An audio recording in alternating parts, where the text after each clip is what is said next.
এই তো রমজান মাস, এই রমজান মাস সম্পর্কে আল্লাহর নবী সাল্লাল্লাহু আলাইহি ওয়াসাল্লামের বিশেষ একটি হাদিস হয়। হযরত জাবির ইবনে সামুরা রাদিয়াল্লাহু তাআলা হতে বর্ণনা করে যে সাইয়েদ নবী সাল্লাল্লাহু আলাইহি ওয়াসাল্লাম আল মিম্বার, নবী সাল্লাল্লাহু আলাইহি ওয়াসাল্লাম এই তো মিম্বারে উঠিলেন, আর মিম্বারে ওঠার সময় নবী সাল্লাল্লাহু আলাইহি ওয়াসাল্লাম তিনবার আমিন আমিন আমিন করে। আমিন মানে আল্লাহ তুমি কবুল করা। ফালাম্মা নাসালা সুইলা আন যালিকা, তো রাসূল সাল্লাল্লাহু আলাইহি ওয়াসাল্লাম যেতিয়া মিম্বারের পর নামিলেন, নামার সময় সাহাবাসকলে সুধিলে, ইয়া রাসূলুল্লাহ সাল্লাল্লাহু আলাইহি ওয়াসাল্লাম, আপনি মিম্বারে যেতিয়া উঠিলেন তেতিয়া তিনবার আমিন আমিন আমিন বলে কইছে, ইয়ার কারণ কি? তো নবী সাল্লাল্লাহু আলাইহি ওয়াসাল্লাম বলেন যে আতানি জিবরিল আলাইহিস সালাতু ওয়াস সালাম, মোর উপর জিবরিল আলাইহিস সালাতু ওয়াস সালাম আহিছিলেন, আহি কেনে বলেন রাদিমা আনফুম রিন মান আদরাকা রমাদান ফালাম ইগফার লাহু, সেইজন মানুহ ধুলিচ্ছাত হৈ যাক, সেইজন মানুহ ধুলিচ্ছাত হৈ যাক যিজন মানুহে ৰমজান মাহ পালে আৰু ৰমজান মাহ পোৱাৰ পিছতো নিজৰ আগৰ গুনাহবিলাক আল্লাহ ৰাব্বুল আলামিনৰ পৰা ক্ষমা কৰিব নোৱাৰিলে। অৰ্থাৎ আপনি ৰমজান মাহ পালে, ৰমজান মাহ পোৱাৰ আগত যে আপনি গুনাহবিলাক কৰিছে, পাপবিলাক কৰিছে, সেই পাপবিলাক আল্লাহ ৰাব্বুল আলামিনৰ ওচৰৰ পৰা আপনি ক্ষমা কৰিব নোৱাৰিলে, তেন্তে আপনার কারণে হযরত জিবরিল আলাইহিস সালাম বদদুয়া করেছে। ঠিকভাবে যৌথভাবে আল্লাহর নবী সাল্লাল্লাহু আলাইহি ওয়াসাল্লাম নিজেও বদদুয়া করেছে যে আপনি ধ্বংস হয়ে যাও। আপনার ধ্বংস হওয়ার কারণে মুহাম্মদ সাল্লাল্লাহু আলাইহি ওয়াসাল্লাম নিজে দোয়া করেছে, তার লগতে জিবরিল আলাইহিস সালাম দোয়া করেছে। অর্থাৎ এই তো রমজান মাস, ইয়াত আমার বিশেষভাবে দায়িত্ব হয় যে ইয়ার আগত আমি যে গুনাহবিলাক কৰিছো, আমি যে পাপবিলাক কৰিছো, এই পাপবিলাকৰ কাৰণে আল্লাহ ৰাব্বুল আলামিনৰ ওচৰত তওবা কৰিব লাগিব, আল্লাহৰ ওচৰত ক্ষমা খুজিব লাগিব। যদি আমি নুখুজো, যদি আমি চুপচাপ বহি থাকো, তেন্তে আমাৰ বৰবাদিৰ কাৰণে, আমাৰ ধ্বংসৰ কাৰণে মুহাম্মদ সাল্লাল্লাহু আলাইহি ওয়াসাল্লাম নিজেই দোয়া করেছে, আমি ধ্বংস হৈ যাম। মহতারাম সাহাবীরাম, পৃথিবীর কোনো মানুষ পাপ মুক্ত নহয়, সবাই সৰু ডাঙৰ সকলো মানুহে পাপ কৰে। নবী সাল্লাল্লাহু আলাইহি ওয়াসাল্লামে কয় কুল্লু বনি আদম খাত্তাউ ওয়া খায়রুল খাত্তাইনা আত-তাওয়াবুন, আদমৰ সন্তান সবাই গুনাহগাৰ, সবাই পাপিষ্ট, ওয়া খায়ৰুল খাত্তাইনা আত-তাওয়াবুন, আৰু এই পাপিষ্ট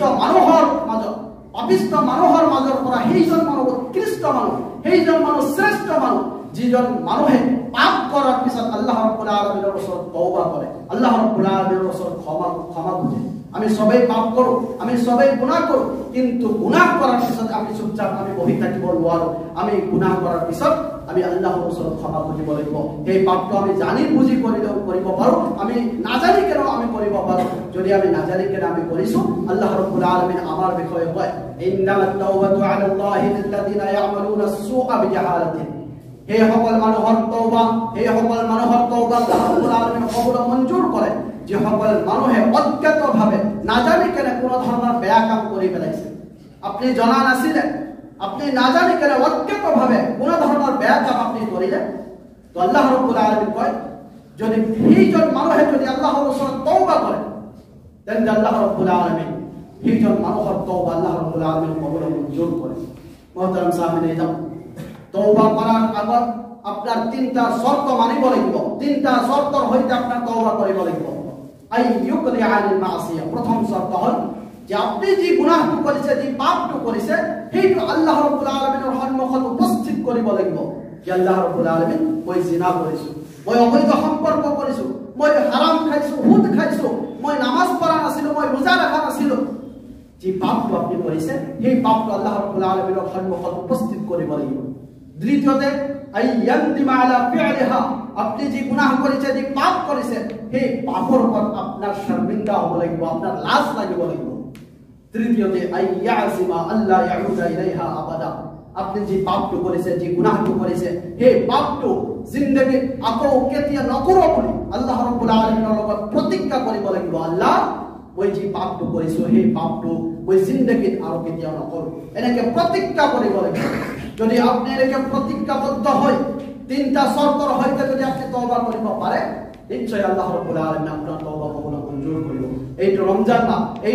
মাহত আমার নিজের উপরে দায়িত্ব যে আমি কেনেকে আমার গুনাহবিলাক আল্লাহ রাব্বুল আলামিনের ওচৰৰ পৰা আমি ক্ষমা কৰিব পাৰো, এটা আমার উপর দায়িত্ব। যদি আমি চুপচাপ বহি থাকো তাহলে আল্লাহ রাব্বুল আলামিন সাল্লাল্লাহু আলাইহি ওয়াসাল্লামের হাদিস অনুযায়ী আমি ধ্বংস হয়ে যাব, আমি বরবাদ হয়ে যাব। মুহতারাম সাহাবীরা, আল্লাহ রাব্বুল আলামিন আমাকে জানাই যে কুল ইয়া ইবাদিয়াল্লাযিনা আসরাফু আলা আনফুসিহিম লা তাকনাতু মির রাহমাতিল্লাহ। আল্লাহ রাব্বুল আলামিন মুহাম্মদ সাল্লাল্লাহু আলাইহি ওয়াসাল্লামকে জানাই, হে মুহাম্মদ সাল্লাল্লাহু আলাইহি ওয়াসাল্লাম আপনি মানুষক জানাই দিও, ইয়া ইবাদিয়াল্লাযিনা আসরাফু আলা আনফুসিহিম, হে আমার হে সকল বান্দা, যে সকল বান্দায় নিজের নফসের উপর জুলুম করেছে, অত্যাচার করেছে, লা তাকনাতু মির রাহমাতিল্লাহ, তোমাকে আল্লাহর রহমতের দ্বারা তোমাকে নিরাশা হবে। অর্থাৎ আপনি গুনাহ করেছে, পাপ করেছে, এইটু ভাবিব না লাগে যে আল্লাহ রাব্বুল আলামিন আপনাকে ক্ষমা না করে, এইটু ভাবিব না লাগে আপনি যিমানে ডাঙর পাপ না করো কিয় আপনি আল্লাহর রহমতের দ্বারা নিরাশা হবে না লাগে। আল্লাহ রাব্বুল আলামিন কইছে লা তাকনাতু মির রাহমাতিল্লাহ, তোমাকে আল্লাহর রহমতের দ্বারা কেতিয়াও তোমাকে নিরাশা না হবে। ইন্নাল্লাহা ইয়াগফিরুদ দুনুবা জামিআ, তোমালোকৰ সকলো ধৰণৰ গুনাহ আল্লাহ ৰাব্বুল আলামিন ক্ষমা কৰি দিব। মুহতারাম সাহাবীরা, হাদিস নববী নবী সাল্লাল্লাহু আলাইহি ওয়াসাল্লামের হাদিস, নবী সাল্লাল্লাহু আলাইহি ওয়াসাল্লামে কয় যে আল্লাহ রাব্বুল আলামিন কয় ইয়া ইবনে আদম ইন্নাকা মা দাউতানি ওয়া রাজাউতানি গফারতু লাকা আলা মা কানা মিন্না। আল্লাহ রাব্বুল আলামিন আদমের সন্তান অর্থাৎ মানব আমাক জানাই দিয়ে আমাক মাতি কেনে কয় ইয়া ইবনে আদম, হে আদমের সন্তান সকল তোমালোকে শুনা, ইন্নাকা মা দাউতানি ওয়া রাজাউতানি, যদি তোমালোকে মোৰ ওচৰত দোয়া কৰা, যদি তোমালোকে মোৰ ওচৰত ক্ষমাৰ কাৰণে মোৰ ওচৰত আহা, গফাৰতু লাকা আলা মা কান, তেন্তে মই তোমালোকক ক্ষমা কৰি দিম। তোমালোকৰ অৱস্থা যিয়ে নহওক কিয়, তোমালোকে যিমানে গুনাহ নকৰক কিয়, তেন্তে আল্লাহ ৰাব্বুল আলামিন কয় যে তোমালোকে যদি মোৰ ওচৰত দোয়া কৰা, তোমালোকে যদি ক্ষমাৰ কাৰণে মোৰ ওচৰত আহা, মই তোমালোকক ক্ষমা কৰি দিম। আল্লাহ নবী সাল্লাল্লাহু আলাইহি ওয়াসাল্লামে কয় ইয়া ইবনে আদম লাউ বাল্লাগতা দুনুবুকা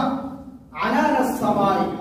আল্লাহ রাব্বুল আলামিন নবী সাল্লাল্লাহু আলাইহি ওয়াসাল্লামের হাদিস আছে, আল্লাহ রাব্বুল আলামিন কয় হে বনি আদম, হে আদমের সন্তান সকল, লাউ বাল্লাগতা দুনুবুকা আনানাস সামাই,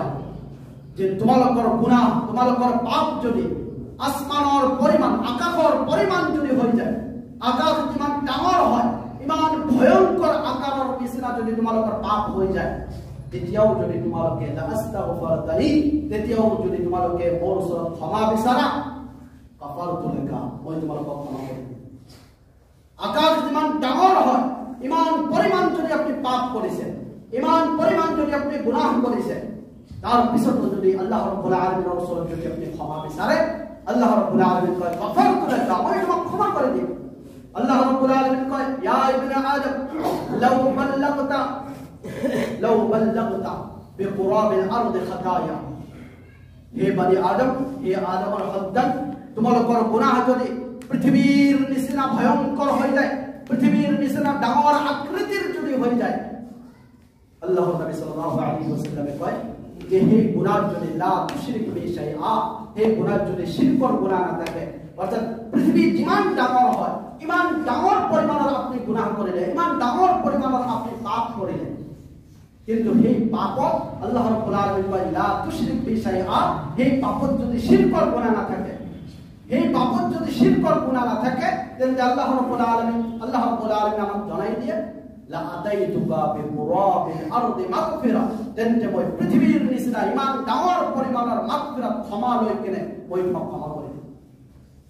মুহতাৰাম সাহাবীৰা, অৰ্থাৎ আপনি যিমানে গুনাহ নকৰক কিয়, আপনি যিমানে ডাঙৰ পৰিমাণৰ গুনাহ নকৰক কিয়, এইটো ৰমজান মাহ, এইটো ৰমজান মাহত যদি আপনি আল্লাহ ৰাব্বুল আলামিনেৰ ওচৰত দোয়া কৰিব পাৰে, আল্লাহ ৰাব্বুল আলামিনেৰ ওচৰত যদি ক্ষমা খুঁজিব পাৰে, তেন্তে আল্লাহ ৰাব্বুল আলামিন আপোনাক ক্ষমা কৰি দিব। কিন্তু চৰ্তৰ সৈতে আপনাৰ তওবা কৰিব লাগিব, আপনাৰ ক্ষমা খুঁজিব লাগিব। আপনি আগতে হাৰাম খাইছে, তো আজি আপনাৰ প্ৰতিজ্ঞা কৰিব লাগিব যে আল্লাহ ৰাব্বুল আলামিন আজিৰ পৰা মই হাৰাম এৰিলো, আকৌ জিন্দগীত মই হাৰাম নাখাওঁ। আপনি সুদৰ বিজনেছত লিপ্ত হৈ আছিলে, সুদ খাইছিলে, আপনাৰ আজি প্ৰতিজ্ঞা কৰিব লাগিব আল্লাহ মই জিন্দগীত আকৌ সুদ মোৰ মুখত মই সোমাই নিদিও। আপনি আগতে আপনি নামাজ পড়া নাছিলে, আপনি আল্লাহর লগত আপনি প্রতিজ্ঞা কৰিব লাগিব আল্লাহ মই জিন্দগীত আৰু নামাজ নেৰো। আপনি আগতে দাড়ি কাটিছে, আজিও দাড়ি কাটি মসজিদত আহিছে, কিন্তু আপনার আজিয়ে আল্লাহ রাব্বুল আলামিনের লগত প্রতিজ্ঞা কৰিব লাগিব আল্লাহ ওই জিন্দেগি তার দাড়ি না কাটবো দাড়ি মানুষের সুন্নাত বলে কয় সাধারণ বস্তু বলে কয় তো দাড়ি সাধারণ বস্তু নহয় ফরজ নামাজ যেনেকে ফরজ ঠিক তেনেকে ফরজ নামাজ না পড়লে যেনেকে গুনাহ হবে ঠিক তেনেকে আপনি দাড়ি কাটিলে আপনার গুনাহ হবে কিন্তু আপনি দাড়ি সাধারণ বস্তু হিসাবে আপনি কাটি আছে আপনার তওবা করিব লাগিব আপনার আল্লাহর রাসূল ক্ষমা খুঁজিব লাগিব প্রতিজ্ঞা করিব লাগিব আল্লাহ ওই জিন্দেগি তার দাড়ি কয় হাত না লাগাব আপনার প্রতিজ্ঞা করিব লাগিব তওবা করিব লাগিব আপনার প্যান্ট টাকনার কলার ঝুলি থাকে আপনি মুসলিম হয় নিজেকে মুসলিম হিসেবে পরিচয় দিয়ে আছে বারবার আপনি কোরআন হাদিসের কথা শুনি আছে তার পিছত আপনার কারো সমোৱা নাই আপনাৰ আজি প্ৰতিজ্ঞা কৰিব লাগিব আল্লাহ ৰমজান মাহত মই প্ৰতিজ্ঞা কৰি আছো তওবা কৰি আছো মই তোমাৰ ওচৰত ক্ষমা খুজি আছো আল্লাহ মোৰ প্যান্ট টাকনাৰ তলাৰ কেতিয়াও নাই এনেকে তওবা কৰিব লাগিব এনেকে আল্লাহ ৰাব্বুল আলামিনৰ প্ৰতিজ্ঞা কৰিব লাগিব দেন আল্লাহ রাব্বুল আলামিন আপনার গুনাহ আপনার পাপ যিমান পরিমাণ ভয়ঙ্কর পরিমাণে নহওক কিয় আল্লাহ রাব্বুল আলামিন আপনার গুনাহ ক্ষমা করার জন্য আল্লাহ রাব্বুল আলামিন প্রস্তুত আছে আল্লাহ নবী সাল্লাল্লাহু আলাইহি ওয়াসাল্লাম কয় আত-তাইবু মিনাদ দামবি কামান লা দামবা লাহু আত-তাইবু মিনাদ দামবি কামান লা দামবা লাহু যেতিয়া মানুহে গুনাহৰ পৰা তওবা কৰে পাপৰ পৰা যেতিয়া মানুহে তওবা কৰে সেইজন মানুহৰ অৱস্থা এনেকুৱা হয় যে কামান লা দামবা লাহু যেনেকে এজন মানুহৰ কোনো পাপে নাই নিষ্পাপ মানুহৰ নিচিনা এজন মানুহ হৈ যায় যেতিয়া মানুহে তওবা কৰিব অৰ্থাৎ তওবাৰ সিস্টেমত আপনাৰ তওবা কৰিব লাগিব তওবাৰ শৰ্তৰ হইতে আপনাৰ তওবা কৰিব লাগিব আজি আগত আপনি গুনাহ কৰিছে আপনি আজি তওবা কৰিলে আকৌ আপনি কালি হিটো গুনাহ আপনি কৰিব এনেকুৱা তওবা আল্লাহ ৰাব্বুল আলামিন কবুল মঞ্জুৰ নকৰে আপনি তওবা কৰাৰ কাৰণে শৰ্ত হয় যে আপনাৰ সকল গুনাহ আজি এৰিব লাগিব এৰি কেনে আল্লাহ ৰাব্বুল আলামিনৰ প্ৰতিজ্ঞাবদ্ধ হলে আল্লাহ ৰাব্বুল আলামিনৰ লগত যদি আপনি প্ৰতিজ্ঞাবদ্ধ কৰে যে আল্লাহ ৰাব্বুল আলামিন এইবিলাক কাম আৰু মই নকৰো তেন্তে আল্লাহ ৰাব্বুল আলামিন আপনাৰ তওবা কবুল মঞ্জুৰ কৰিব